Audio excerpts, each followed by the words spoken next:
ओम गम गणपतिये नमः। बोलिए श्री बृहस्पति देव भगवान की जय हो, विष्णु भगवान की जय हो। एक समय की बात है, भारतवर्ष में एक प्रतापी और दानी राजा राज्य करता था। वह नित्य प्रतिदिन गरीबों और ब्राह्मणों की सहायता करता, लेकिन यह बात उसकी रानी को बिल्कुल अच्छी नहीं लगती। वो न गरीबों को दान देती, न भगवान का पूजन करती, और राजा को भी ऐसा करने से मना करती थी। एक दिन की बात है, राजा तो शिकार खेलने वन को गए थे। रानी महल में अकेली थी। उसी समय बृहस्पति देव साधु के वेश में राजा के महल में भिक्षा के लिए आए और भिक्षा मांगने लगे।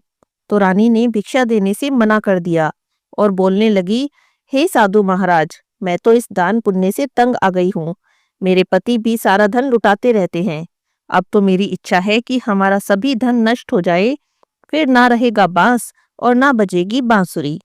साधु बोले, देवी तुम तो बड़ी विचित्र हो।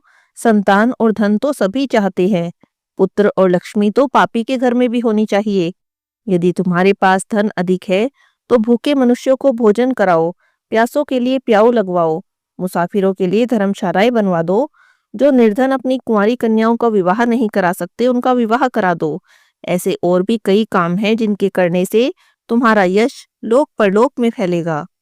परंतु रानी पर इस उपदेश का कोई प्रभाव नहीं पड़ा और रानी कहने लगी, महाराज आप मुझे कुछ ना समझाएं और बस ऐसा बताएं कि ये सब धन नष्ट हो जाए। तो साधु बोले, यदि तुम्हारी ऐसी ही इच्छा है तो ऐसा ही होगा। मेरे कहे अनुसार करना। बृहस्पतिवार के दिन घर को लीपना, अपने सिर को धोकर स्नान करना, भट्टी चढ़ाकर कपड़े धोना, और ऐसा करने से तुम्हारा सब धन नष्ट हो जाएगा। इतना कहकर साधु बाबा तो वहां से चले गए। साधु बाबा के कहे अनुसार रानी ने ऐसा ही किया। अभी ऐसा करते केवल 3 बृहस्पतिवार ही बीते थे कि उनकी सारी धन संपत्ति नष्ट हो गई और भोजन के लिए भी राजा का परिवार दोनों समय तरसने लगा। तब राजा रानी से बोले, हे रानी, तुम यहीं पर रहो, मैं दूसरे देश को जाता हूँ, क्योंकि यहाँ पर तो मुझे सभी लोग जानते हैं, इसीलिए मैं कोई छोटा बड़ा काम भी नहीं कर सकता। ऐसा कहकर राजा तो परदेश चले गए और वहां पर लकड़ी काटने का काम करने लगे। जंगल से लकड़ी काट कर लाते और शहर में बेचते। इस तरह अपना दुखी जीवन व्यतीत करने लगे। राजा के परदेश जाते ही रानी और उसकी दासी भी बहुत दुखी रहने लगी। किसी दिन भोजन मिलता और किसी दिन केवल जल पीकर ही रहना पड़ता। एक बार रानी और दासी को 7 दिनों तक बिना भोजन के रहना पड़ा। तो रानी अपनी दासी से बोली, दासी, पास के नगर में ही मेरी बहन रहती है, वह बड़ी धनवान है, तू उसके पास जा और कुछ अनाज ले आ, ताकि थोड़े समय के लिए गुजर बसर हो जाएगी। दासी रानी की बहन के पास गई। उस दिन गुरुवार का दिन था और रानी की बहन उस समय बृहस्पतिवार की व्रत कथा सुन रही थी। जब तक कथा होती है तब तक ना उठते हैं ना बोलते हैं। तो दासी ने रानी की बहन को अपनी रानी का सारा संदेश दिया, लेकिन रानी की बहन ने कोई भी उत्तर नहीं दिया, क्योंकि वो तो कथा कर रही थी। जब दासी को रानी की बहन से कोई उत्तर नहीं मिला तो वह बहुत दुखी हुई और उसे बहुत गुस्सा भी आया। वो वहां से वापस चली आई। वापस आकर रानी को सारी बात बता दी। यह सुनकर रानी ने अपने भाग्य को कोसा। उधर रानी की बहन ने सोचा कि मेरी बहन की दासी आई थी, पर मैं उससे नहीं बोली, इससे तो वो बेचारी बहुत दुखी हुई होगी। यह सोचकर कथा को सुनकर पूजन समाप्त करके वह दौड़ी दौड़ी अपनी बहन के घर गई और बोली, ए बहन, आज बृहस्पतिवार का दिन है और मैं बृहस्पतिवार का व्रत कर रही थी, कथा कर रही थी। तुम्हारी दासी मेरे घर आई, पर जब तक कथा होती है तब तक ना तो उठते हैं और ना ही बोलते हैं, इसीलिए मैं उससे बोल नहीं सकी। कहो दासी, तुम क्यों गई थी? तब रानी बोली, बहन, तुमसे क्या छिपाऊं, हमारे घर में खाने को अनाज नहीं था। और ऐसा कहते कहते रानी रोने लगी। उसने दासी समेत पिछले 7 दिन से भूखे रहने की सारी बात अपनी बहन को बता दी। रानी की बहन ने कहा, देखो बहन, भगवान बृहस्पति देव सबकी मनोकामना पूरी करते हैं। देखो, शायद तुम्हारे घर में भी अनाज रखा हो।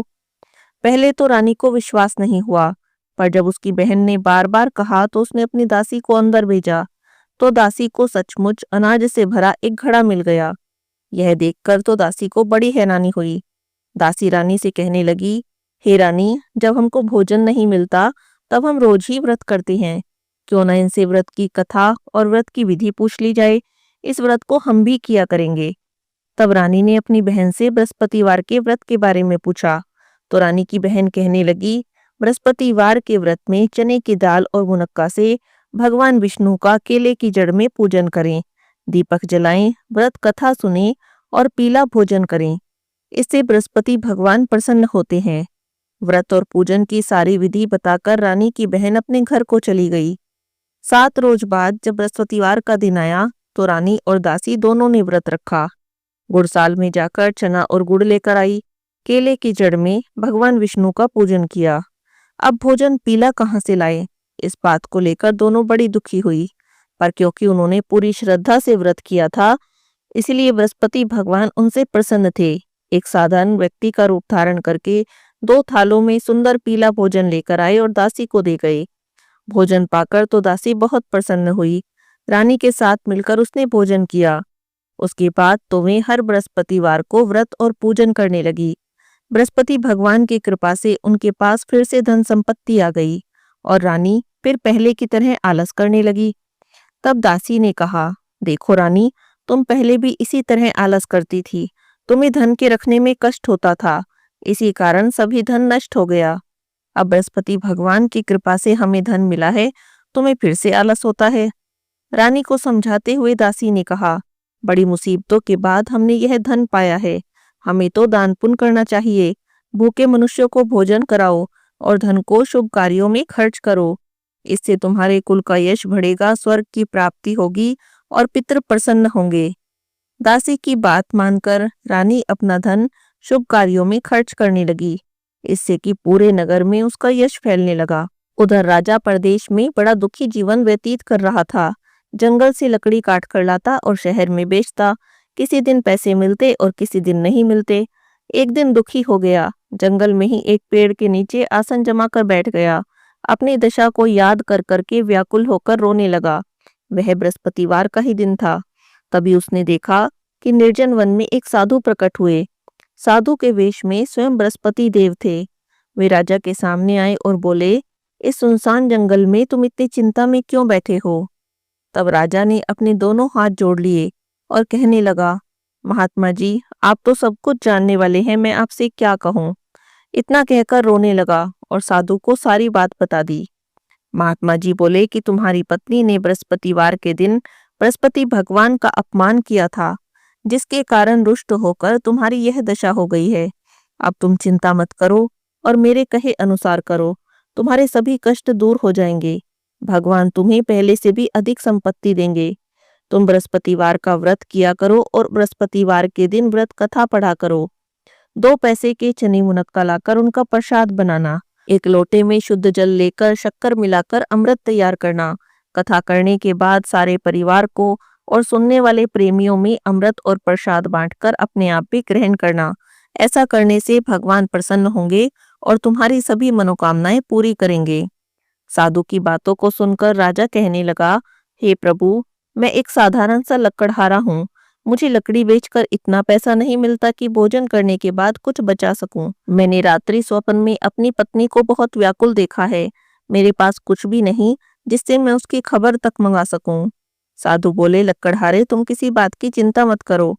बृहस्पतिवार के दिन तुम रोजाना की तरह लकड़ियां लेकर शहर को जाना। तुम्हें रोज से दुगना धन प्राप्त होगा। तुम भली भांति भोजन कर लोगे और बृहस्पति देव की पूजा का सामान भी आ जाएगा। तब वह लकड़हारा बोला, लेकिन प्रभु, मैं कौन सी कथा कहूँ, ये भी मुझे कुछ ज्ञात नहीं। तब साधु बोले, तुम चिंता मत करो, मैं तुम्हें बृहस्पतिवार की कथा भी बताता हूँ। ऐसा कहकर साधु बाबा लकड़हारे को बृहस्पति देव की कहानी सुनाने लगे। बहुत समय पहले की बात है। एक ब्राह्मण था, बहुत ही निर्धन था। उसके कोई संतान भी नहीं थी। उसकी स्त्री बहुत मलिनता के साथ रहती थी। वह कभी स्नान न करती, देवता का पूजन न करती। इस बात से ब्राह्मण देवता बड़े दुखी थे। बेचारे बहुत कुछ कहते थे, परंतु उसका कुछ भी परिणाम नहीं निकलता था। भगवान की कृपा से ब्राह्मण की स्त्री के कन्या रूपी रत्न पैदा हुआ। वह कन्या बड़ी होने पर प्रातःकाल स्नान करके विष्णु भगवान का जाप और बृहस्पतिवार का व्रत करने लगी। अपने पूजा पाठ को समाप्त करके विद्यालय जाती तो अपनी मुट्ठी में जौ भर कर ले जाती और पाठशाला के मार्ग में डालती जाती। तब ये जो स्वर्ण के हो जाते तो लौटते समय इनको बीनकर घर ले आती। एक दिन वह बालिका सूप में उन सोने के जौ को फटककर साफ कर रही थी। तब उसके पिता ने देख लिया और कहने लगे, हे बेटी, सोने के जौ को फटकने के लिए तो सूप भी सोने का होना चाहिए। दूसरे दिन बृहस्पतिवार था। इस कन्या ने व्रत रखा और बृहस्पति देव से प्रार्थना की कि मैंने आपकी पूजा सच्चे मन से की है, तो मेरे लिए सोने का सूप दे दो। बृहस्पति देव ने उसकी प्रार्थना स्वीकार कर ली। रोजाना की तरह वह कन्या जौ फैलाती हुई जाने लगी। जब लौटकर जौ बीन रही थी तो बृहस्पति देव की कृपा से सोने का सूप मिला। उसे लेकर वह घर आ गई और उसमें जौ साफ करने लगी, परंतु उसकी माँ का तो वही ढंग था। एक दिन की बात है, वह कन्या सोने के सूप में जौ साफ कर रही थी। उसी समय उस शहर का राजपुत्र वहां से होकर निकला। इस कन्या के रूप और कार्य को देखकर मोहित हो गया और अपने घर जाकर भोजन और जल त्याग कर उदास होकर लेट गया। जब राजा को इस बात का पता चला तो अपने प्रधानमंत्री के साथ उसके पास गए और कहने लगे, हे बेटा, तुम्हें किस बात का कष्ट है? किसी ने तुम्हारा अपमान किया है या और कोई कारण है? मुझसे कहो, मैं वही कार्य करूँगा जिससे तुम्हें प्रसन्नता हो। अपने पिता की राजकुमार ने बातें सुनी तो वो कहने लगा, मुझे आपकी कृपा से किसी बात का दुख नहीं है। किसी ने मेरा अपमान भी नहीं किया है, पर मैं उस लड़की से विवाह करना चाहता हूँ जो सोने के सूप में जौ साफ कर रही थी। यह सुनकर तो राजा आश्चर्य में पड़ा और कहने लगा, हे बेटा, इस तरह की कन्या का पता तो तुम ही लगाओ। मैं उसके साथ तेरा विवाह अवश्य ही करवा दूंगा। तब राजकुमार ने लड़की के घर का पता बताया। मंत्री उस लड़की के घर गए और ब्राह्मण देवता से सभी हाल कहा। तब ब्राह्मण की कन्या का विवाह राजकुमार के साथ हो गया। कन्या के घर से जाते ही पहले की भांति ब्राह्मण देवता के घर में करीबी का वास हो गया। भोजन के लिए अन्न भी बड़ी मुश्किल से मिलने लगा। एक दिन दुखी होकर ब्राह्मण देवता अपनी पुत्री के पास गए। जब बेटी ने पिता की दुखी अवस्था को देखा और अपनी माँ का हाल पूछा तो ब्राह्मण ने सभी हाल कह दिया। तब कन्या ने बहुत सा धन दिया और अपने पिता को विदा कर दिया। ब्राह्मण का कुछ समय तो सुखपूर्वक व्यतीत हुआ। कुछ दिनों बाद फिर से वही हाल हो गया। ब्राह्मण फिर अपनी कन्या के घर यहाँ गए और सारा हाल कहा। तब लड़की कहने लगी, पिताजी, आप माताजी को यहाँ लिवा लाओ, मैं उन्हें विधि बताऊंगी जिससे गरीबी दूर हो जाए। तब ब्राह्मण देवता अपनी पत्नी को साथ लेकर गए। तब बेटी अपनी माँ को समझाने लगी, हे माँ, तुम प्रातःकाल स्नान करके विष्णु भगवान का पूजन किया करो तो सब दरिद्रता दूर हो जाएगी। परंतु उसकी माँ ने उसकी एक भी बात नहीं मानी और सुबह उठते ही अपनी पुत्री के बच्चों की जूठन को खा लिया। एक दिन उसकी पुत्री को बहुत गुस्सा आया तो एक रात कोठड़ी से सभी सामान निकाल दिया और अपनी माँ को उसमें बंद कर दिया। सुबह सवेरे उसमें से निकाला और स्नान करा के पाठ पूजा करवाई। तब उसकी माँ की बुद्धि ठीक हो गई। फिर वह प्रत्येक बृहस्पतिवार को व्रत रखने लगी। इस व्रत के प्रभाव से उसकी माँ बहुत ही धनवान हो गई, पुत्रवान हो गई। बृहस्पति जी के प्रभाव से ब्राह्मण ब्राह्मणी इस लोक के सुख भोग कर स्वर्ग को प्राप्त हुए। बोलिए विष्णु भगवान की जय हो, बृहस्पति देव भगवान की जय हो। इस तरह कहानी कहकर साधु बाबा वहाँ से अंतर्ध्यान हो गए। धीरे धीरे समय बीता और बृहस्पतिवार का दिन आया। लकड़हारा जंगल से लकड़ी काटकर शहर में बेचने गया। उस दिन उसे और दिन से अधिक पैसे मिले। राजा ने चना गुड़ लाकर गुरुवार का व्रत किया, बृहस्पति भगवान की पूजा की। उस दिन से उसके सभी कलेश दूर हो गए। पर जब दोबारा गुरुवार का दिन आया तब व्रत करना भूल गया। इस कारण बृहस्पति भगवान नाराज हो गए। उस दिन उस नगर के राजा ने विशाल यज्ञ का आयोजन किया और शहर में घोषणा करा दी कि कोई भी मनुष्य अपने घर में भोजन नहीं बनावे, ना आग जलावे। सब लोग मेरे यहाँ भोजन करने आए। इस आज्ञा को जो ना मानेगा उसे फांसी की सजा दी जाएगी। इस तरह की घोषणा संपूर्ण नगर में करवा दी गई। राजा की आज्ञा के अनुसार शहर के सभी लोग भोजन करने आए, लेकिन लकड़हारा कुछ देर से पहुंचा। इसीलिए राजा उसे अपने साथ अपने घर ले गए और ले जाकर भोजन कराने लगे तो रानी की दृष्टि उस खूंटी पर पड़ी जिस पर कि उसका हार लटका हुआ था। वह हार उसे वहां पर दिखाई नहीं दिया। तब रानी ने सोचा कि मेरा हार इसी मनुष्य ने चुराया है। उसी समय सिपाही बुलाकर उसको कारागार में डलवा दिया। अब लकड़हारा कारागार में पड़ गया और बहुत दुखी होकर सोचने लगा कि ना जाने कौन से पूर्व जन्म के कर्म से मुझे यह दुख प्राप्त हुआ है। उन्हीं साधु को याद करने लगा जो जंगल में मिला था। उसी समय तत्काल बृहस्पति देव साधु के रूप में प्रकट हुए। उसकी दशा को देखकर कहने लगे, अरे मूर्ख, तूने बृहस्पति देव की कथा नहीं की, इस कारण तुझे यह दुख प्राप्त हुआ है। अब तू चिंता मत कर, बृहस्पतिवार के दिन कारागार के दरवाजे पर 4 पैसे पड़े मिलेंगे। इन्हीं से तू बृहस्पति देव की पूजा करना, तेरे सभी कष्ट दूर हो जाएंगे। बृहस्पतिवार के दिन राजा को 4 पैसे पड़े मिले। तब उसने कथा की और व्रत किया। उसी रात को बृहस्पति देव ने नगर के राजा को स्वप्न में कहा, हे राजा, तुमने जिस आदमी को कारागार में बंद किया है वह निर्दोष है, वह तो राजा है, उसे छोड़ दो। रानी का हार उसी खूंटी पर लटका है।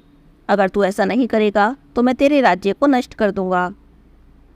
इस तरह के रात्रि स्वप्न को देखकर जब राजा प्रातःकाल उठा और खूंटी पर हार देखकर लकड़हारे को बुलाकर क्षमा मांगने लगा।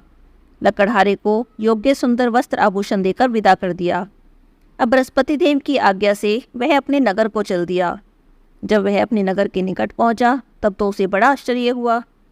नगर में तो पहले से अधिक बाग, तालाब, कुएं, बहुत सी धर्मशाला, मंदिर बने हुए थे। तब राजा पूछने लगा, यह किसका बाग है, किसकी धर्मशाला है? तब नगर के सब लोग कहने लगे, ये सब रानी और दासी के हैं। तब राजा को आश्चर्य हुआ और गुस्सा भी आया। जब रानी ने खबर सुनी कि राजा आ रहे हैं तब उन्होंने दासी से कहा, दासी देखो, राजा हमको कितनी बुरी हालत में छोड़ गए थे। हमारी ऐसी हालत देखकर वह लौट न जाएं, इसीलिए तुम दरवाजे पर खड़ी हो जाओ। आज्ञा के अनुसार दासी दरवाजे पर खड़ी हो गई। राजा आए तो उन्हें अपने साथ ले आई। तब राजा ने क्रोध करके अपनी रानी से पूछा, बताओ यह धन तुम्हें कैसे प्राप्त हुआ है? तब वह कहने लगी, हमें यह धन बृहस्पति देव के व्रत के प्रभाव से प्राप्त हुआ है। तब राजा ने निश्चय किया कि 7 रोज बाद तो सभी बृहस्पति देव का पूजन करते हैं, पर मैं रोज पूजा किया करूँगा, दिन में 3 बार कहानी कहा करूँगा और रोज व्रत किया करूँगा। अब तो हर समय राजा के दुपट्टे में चने की दाल बंधी रहती और दिन में 3 बार कहानी कहता। एक दिन राजा ने सोचा, चलो अपनी बहन के यहाँ हो आए। इस तरह सोचकर राजा घोड़े पर सवार हो अपनी बहन के यहाँ चला गया। मार्ग में उसने देखा कि कुछ आदमी एक मुर्दे को लिए जा रहे हैं। उन्हें रोककर राजा कहने लगा, भाई, मेरी बृहस्पति देव की कथा सुन लो। तब वे आदमी बोले, लो, हमारा तो आदमी मर गया है, इसको अपनी कथा की पड़ी है। परंतु कुछ आदमी बोले, अच्छा कहो, हम तुम्हारी कथा भी सुन लेंगे। राजा ने दाल निकाली और जब कथा आदि हुई, मुर्दा हिलने लग गया और जब कथा समाप्त हो गई तो राम राम करके वह मनुष्य खड़ा हो गया। राजा आगे चला। आगे उसे एक किसान खेत में हल चलाता मिला। राजा ने उसे देखा और कहा, अरे भाई, मेरी बृहस्पतिवार की कथा सुन लो। किसान कहने लगा, जब तक तेरी कथा सुनूंगा तब तक तो 4 हरैया जोत लूँगा। तू जा, अपनी कथा किसी और को सुना दे। राजा आगे चलने लगा। राजा के हटते ही बैल पछाड़ खाकर गिर गए और किसान के पेट में बड़ी जोर का दर्द होने लगा। उसी समय उसकी माँ रोटी लेकर आई। उसने जब ये हाल देखा तो अपने बेटे से सब हाल पूछा। बेटे ने सभी हाल कहा तो बुढ़िया दौड़ी दौड़ी घुड़सवार के पास गई और उससे कहने लगी, मैं तेरी कथा सुनूंगी, तो अपनी कथा मेरे खेत पर चलकर कहना। तब राजा ने बुढ़िया के खेत पर जाकर कथा कही। कथा सुनते ही बैल उठ खड़े हुए और किसान के पेट का दर्द भी बंद हो गया।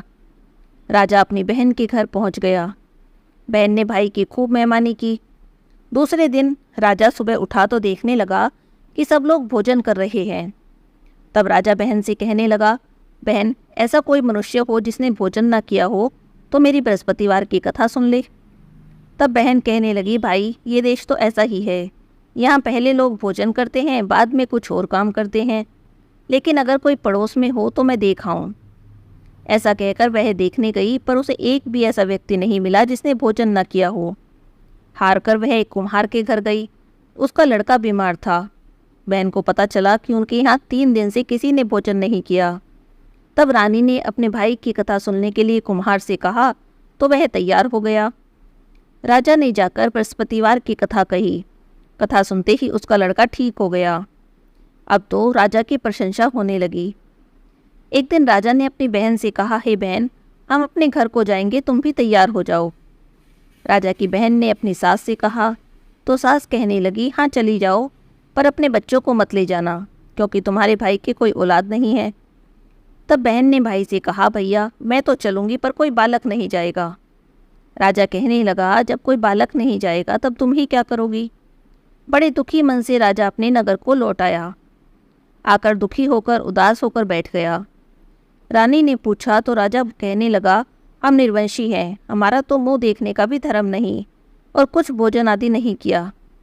तब रानी कहने लगी, हे प्रभु, बृहस्पति देव ने हमें सब कुछ दिया है, हमें औलाद भी देंगे। उसी रात को बृहस्पति देव ने राजा से स्वप्न में कहा, हे राजा उठ, सभी सोच त्याग दे, तेरी रानी गर्भ से है। राजा को तो ये बात सुनकर बड़ी खुशी हुई। 9वें महीने में उनके गर्भ से एक सुंदर पुत्र पैदा हुआ। तब राजा कहने लगा, हे रानी, स्त्री बिना भोजन के रह सकती है, पर बिना कहे नहीं रह सकती। जब मेरी बहन आए तो तुम कुछ मत कहना। रानी ने उस समय तो सुनकर हाँ कर दी, पर जब राजा की बहन बधाई लेकर आई तब रानी कहने लगी, घोड़ा चढ़कर तो नहीं आई, गधा चढ़ी आई। तब राजा की बहन बोली कि भाभी, मैं इस तरह ना कहती तो तुम्हें औलाद कैसे मिलती। बृहस्पति देव तो ऐसे ही हैं, जो भी कोई मनोकामना करते हैं सभी को पूर्ण करते हैं। जो सद्भावना पूर्वक बृहस्पतिवार का व्रत करता है, कथा पढ़ता है, सुनता है, दूसरों को सुनाता है, उसकी सभी मनोकामनाएं बृहस्पति देव पूरी करते हैं। भगवान बृहस्पति देव उनकी सदैव रक्षा करते हैं। संसार में जो मनुष्य सद्भावना से भगवान जी का पूजन और व्रत सच्चे हृदय से करते हैं तो उनकी सभी मनोकामनाएं पूरी होती हैं। जैसी सच्ची भावना से राजा और रानी ने उनकी कथा का गुणगान किया तो उनकी सभी इच्छाएं बृहस्पति देव जी ने पूरी की। कथा सुनने के बाद प्रसाद लेकर जाना चाहिए और हृदय से मनन करते हुए जयकारा बोलना चाहिए। बृहस्पति देव की जय हो, विष्णु भगवान की जय हो।